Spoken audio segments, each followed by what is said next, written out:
અને એક છે સહજ વિચાર આવી જાય, એમાં ફરક છે. એક બેનને મેં પૂછ્યું, તમે સેવા કરો? મન કે હા. મેં કીધું કેવી કરો? એ કે માનસી. કે અમારા બધા પાસે બહુ ટાઈમ વાઈમ ના હોય, અમે તો બહુ બિઝી લોકો હોઈએ. ઘણા લોકો બોલે એ રીતે કે જેમ આપણે સામે નવરા બેઠા હોય, કે અમારા પાસે ટાઈમ વાઈમ ના હોય, અમે તો માનસી સેવા કરીએ. મેં કીધું કઈ રીતે કરો? એ કે અમે ગાડી ચાલુ કરીએ ને એટલે ગાડીમાં માનસી કરીએ. એટલે ગાડી સ્ટાર્ટ કરીએ, પહેલું સિગ્નલ આવે આંખ બંધ કરીએ, ભગવાનને જગાડીએ. બીજું સિગ્નલ આવે ભગવાનને નવડાવીએ. ત્રીજું સિગ્નલ આવીએ ભગવાનને ભોગ ધરીએ. ચોથું સિગ્નલ આવે ભગવાનને પોડાડીએ. પાંચમું સિગ્નલ આવે ને ઓફિસ આવી જાય. ઘેરથી ઓફિસ જતા માનસી સેવા કરે. હવે આને માનસી કહેવાય? આ કાલ્પનિક માનસી કહેવાય, ફલરૂપ માનસી ન કહેવાય. સપ્રયત્ન ચિત્ત વ્યાપારઃ ઇતિ ચિંતનમ, અપ્રયત્ન ચિત્ત વ્યાપારઃ ઇતિ સ્મરણમ. પ્રયત્ન પૂર્વક પોતાના મન અને બુદ્ધિમાં અમુક પ્રકારના વિચાર કરવા, એનું નામ ચિંતન. અને પ્રયત્ન વગર તમારા મન અને બુદ્ધિમાં જે વિચાર સહજ રૂપે આવી જાય, એનું નામ સ્મરણ. ચિંતનમાં કોન્શિયસ એફર્ટ છે, સ્મરણમાં સહજતા છે. આંખો કો ભી લે ડૂબેગા દિલ કા પાગલપન, जो मिलता है उसका चेहरा तुझसा लगता है. એક વાર કોઈનામાં પ્રેમ થઈ જાય પછી એનું જ સ્મરણ થાય. પછી એમાં મનને કેવું નથી પડતું કે તું આનો વિચાર કર, એનો જ વિચાર કર. एक बार मन कहीं लग गया फिर उसी के विचार आते जाएंगे. और प्रेम जब प्रगाढ़ हो जाता है तो उसके विचारों के रंग के अंदर उसका मन, उसकी बुद्धि, उसका अंतःकरण, उसके शरीर के रोम रोम वो रंग जाते. ઉદ્ધવજી જ્યારે ગોપીઓને જ્ઞાન આપવા માટે ગયા ત્યારે એક ગોપી યોગ કરે છે અને ઉદ્ધવજી પૂછે છે, કેમ તમારું મન લાગતું નથી ભગવાનના અંદર કે તમારે ધ્યાન કરવું પડે છે, તમારે યોગ કરવું પડે છે? ત્યારે ગોપીઓએ બહુ સરસ જવાબ આપ્યો, अरे ये योग और ध्यान हम भगवान को अपने मन में पधराने के लिए नहीं कर रहे हैं, अरे वो हमारे मन में ऐसा आकर बैठ गया है और हमें सताता है, उसको निकालने के लिए हम ये योग और ध्यान कर रहे हैं कि काश वो निकल जाए और हमें शांति प्राप्त हो. प्रेमમાં એના જ વિચારો આવે, એનું જ સ્મરણ થાય, એ જ દેખાયા કરે, એ જ દૃશ્યમાન થાય. તો જ્યાં પ્રેમ થઈ જશે પછી એનું જ સ્મરણ છે. મનને આમ ધક્કા મારી મારીને લગાડવું પડે એ ચિંતન છે. તો ઘણીવાર ચિંતનથી સ્મરણ થાય, ઘણીવાર સ્મરણ સહજ બની જાય.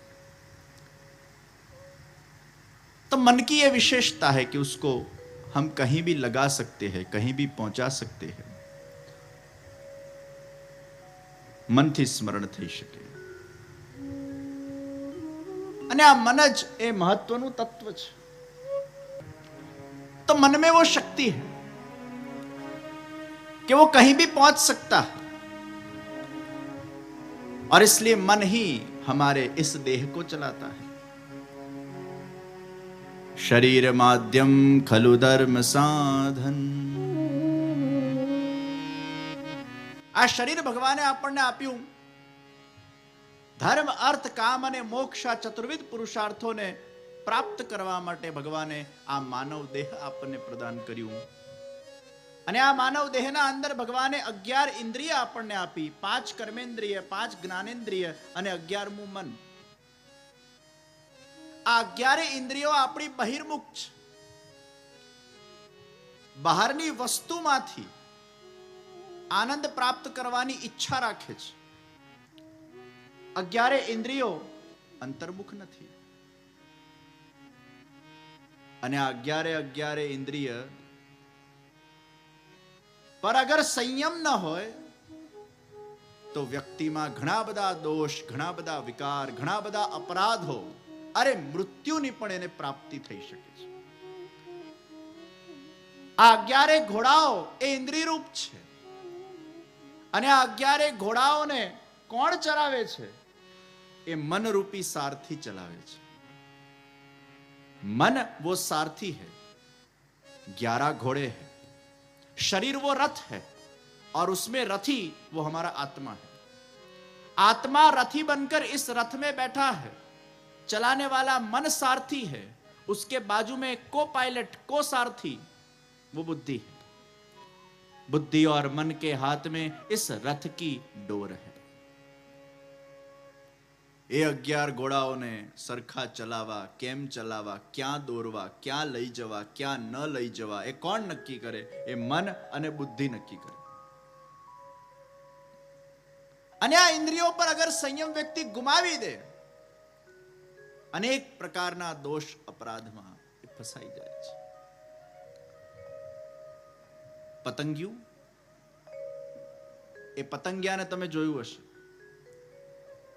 એને અગ્નિ ખૂબ ગમે, અગ્નિનું રૂપ ખૂબ ગમે, અને જ્યાં એને અગ્નિ દેખાય એના ઇર્દ ગિર્દ એને ફરવાની ઈચ્છા થાય, મંડરાયા કરે, મંડરાયા કરે, મંડરાયા કરે. એવું આકર્ષણ થાય અગ્નિનું કે પોતાના જાતને રોકી શકતો નથી. અને એ પતંગિયું અગ્નિના ઇર્દ ગિર્દ ઘૂમવાથી, ફરવાથી એક દિવસ અગ્નિમાં જ જઈને મરી પડે છે. હજારો લાખો પતંગિયાઓએ પોતાની આહુતિ અગ્નિના અંદર આપી દીધી, છતાંય પતંગિયું સુધરતું જ નથી. એના વંશજોથી શીખતો નથી, એના પૂર્વજોથી શીખતો નથી. એ અગ્નિમાં આહુતિ આપ કરે છે, આપ કરે છે. તો પતંગિયાને શેનું આકર્ષણ થયું? રૂપનું આકર્ષણ થયું. રૂપનું અટ્રેક્શન એ ઘણીવાર તમને એ અગ્નિના અંદર ભસ્મીભૂત કરી નાખે. જે નેત્રના માધ્યમથી રૂપનું આકર્ષણ થાય, જે નેત્રના માધ્યમથી એની દૃષ્ટિના અંદર વિકાર પ્રગટ થાય, એ નેત્રનું નેત્ર હોવું એ સાર્થક થતું નથી. એટલે જ કહેવામાં આવ્યું કે નેત્રથી તમે બાહ્ય રૂપને અગર જોવો છો તો ભગવાનના સૌંદર્ય રૂપના પણ દર્શન કરતા શીખો. આ નેત્ર કેવલ બાહ્ય જગતના રૂપના દર્શન માટે નથી, આ નેત્ર એ ભગવાનના દર્શન માટે પણ છે. ઢગલે ને પગલે આપણને ભગવાનના દર્શન થાય એવી વ્યવસ્થા ગોઠવીએ.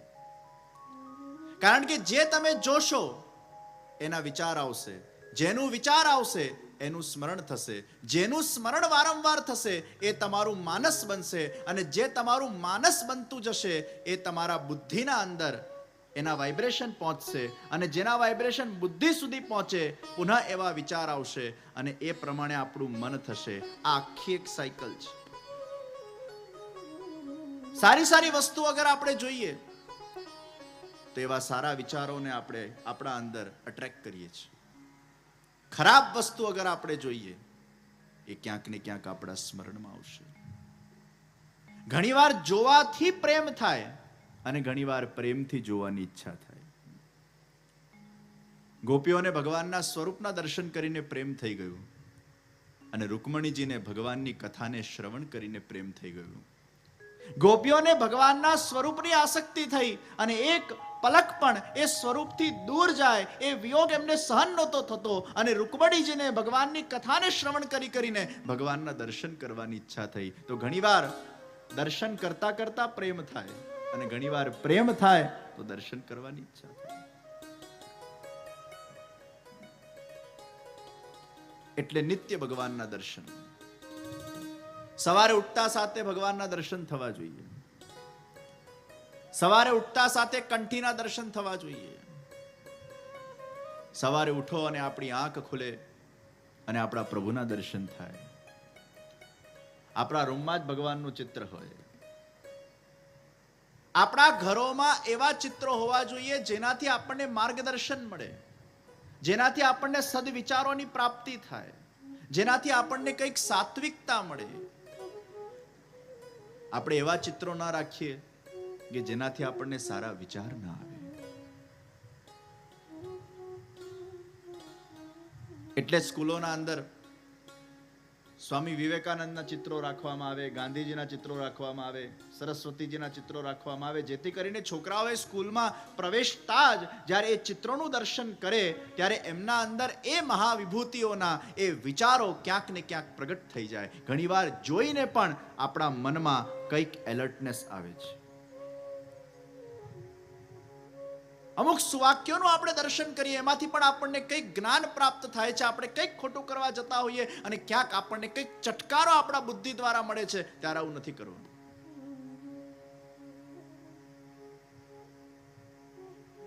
મહાપુરુષોના ચિત્રો રાખીએ, ગુરુજનોના ચિત્રો રાખીએ, ભગવાનના ચિત્રો રાખીએ. એવા ચિત્રો આપણા ઇર્દ ગિર્દ હોવા જોઈએ. આપણા મોબાઈલમાં, આપણા ઘરમાં, આપણી ગાડીમાં, આપણા ચારે બાજુના વાતાવરણમાં એવા ચિત્રો રાખીએ જેમાંથી આપણને કંઈક પ્રેરણા મળે.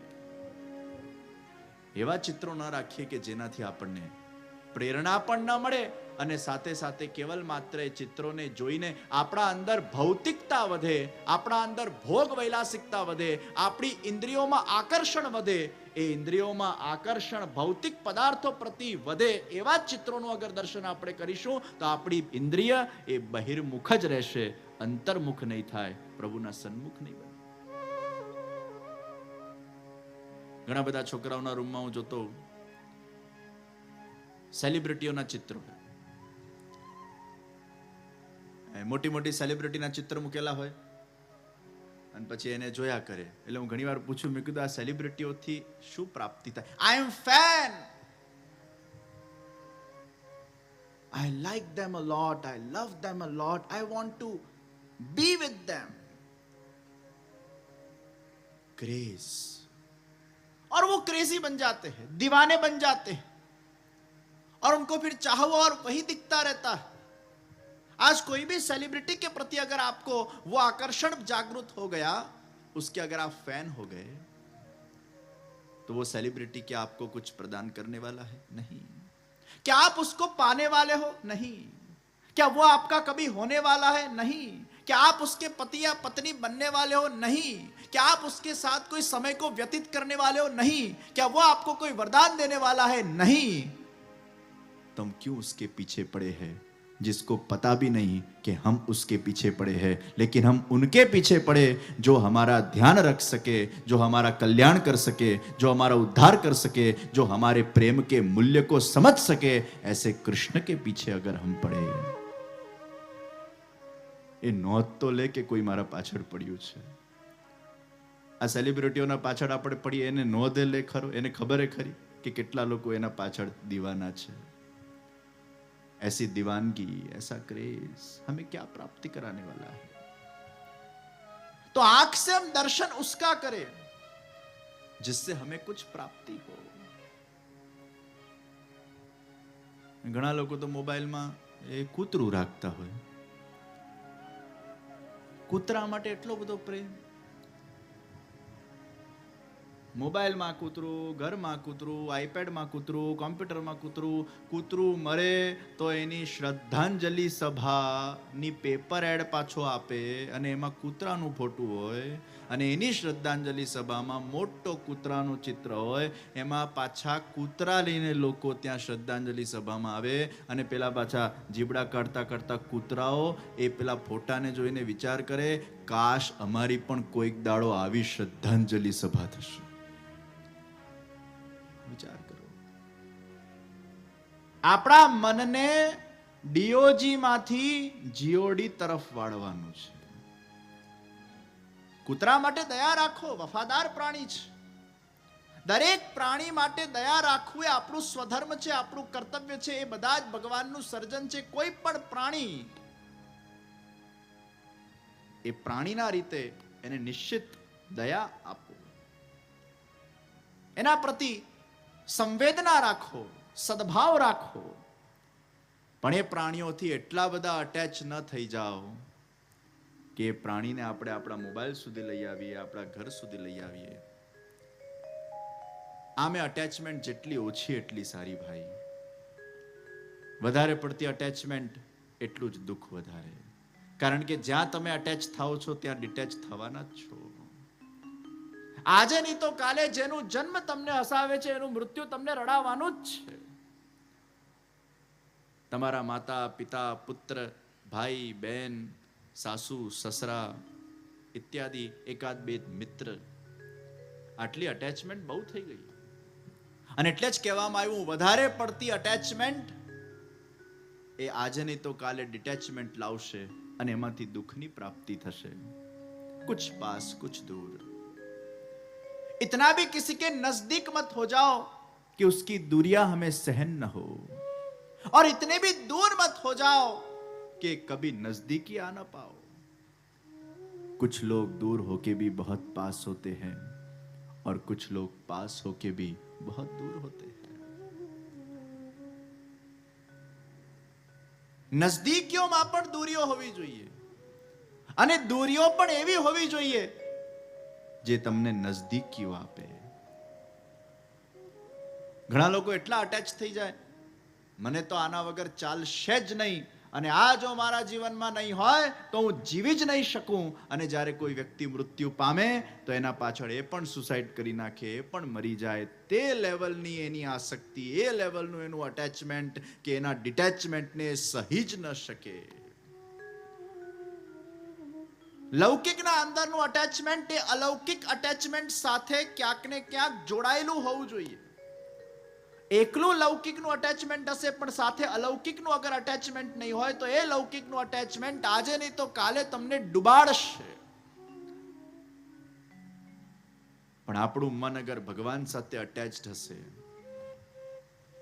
આ મારા પરિવારજનો એ મારા પ્રભુની સેવા માટે છે, આ મારા પરિવારજનો એ મારા પ્રભુના છે, મારી પત્ની એ મારી પ્રભુની છે, મારો દીકરો એ મારા પ્રભુનો છે, મારું પરિવાર એ પ્રભુનું છે, મારા મિત્રો પ્રભુના છે. દરેક સંબંધને જ્યારે પરમાત્માથી અટેચ કરીને જ્યારે આપણે એનું દર્શન કરીશું તો એ લૌકિક સંબંધમાં જ્યારે ડિટેચમેન્ટ આવશે તો મનમાં નિશ્ચિત રૂપે કષ્ટ થશે, દુઃખ થશે, અશાંતિ થશે. પણ કારણ કે ભગવાન સાથેનું અટેચમેન્ટ ઓલરેડી છે, એ ડિટેચમેન્ટને ભગવાનના અટેચમેન્ટથી એ સ્વીકારી શકશે.